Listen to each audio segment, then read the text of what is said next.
اسلام صرف دو موقعوں پر رونے کو باعث ثواب سمجھتا ہے۔ اسلام میں صرف دو موقعوں پر رویا جائے تو ثواب ملتا ہے، اس کے علاوہ کسی بھی موقع پر رویا جائے ثواب نہیں ملتا۔ دو موقع سنیے۔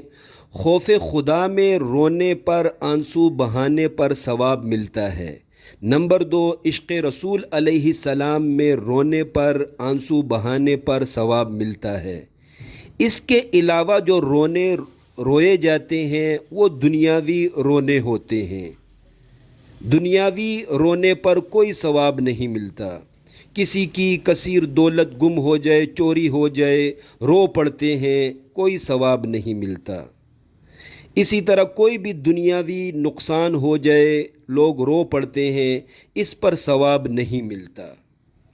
عزیزان محترم، شہدائے کربلا علیہم الرضوان کے اوپر جو ظلم ہوا، ان کے ساتھ جو زیادتیاں ہوئی، اس ظلم کو ہم فراموش نہیں کر سکتے۔ اس ظلم پر ہم بھی غمگین ہیں، اس غم کو ہم بھلا نہیں سکتے۔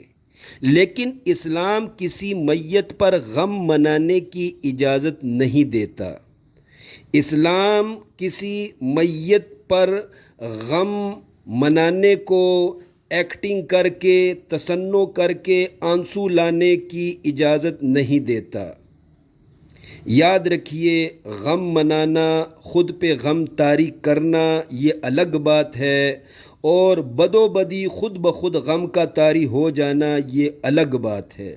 اس میں فرق کو سمجھ لیں، بہت سے مسئلے آپ کے خود بخود حل ہو جائیں گے۔ ہم شہید کربلا کے لیے واہ حسین کہنے کو اچھا سمجھتے ہیں اور ہائے حسین کہنے کو نامناسب سمجھتے ہیں۔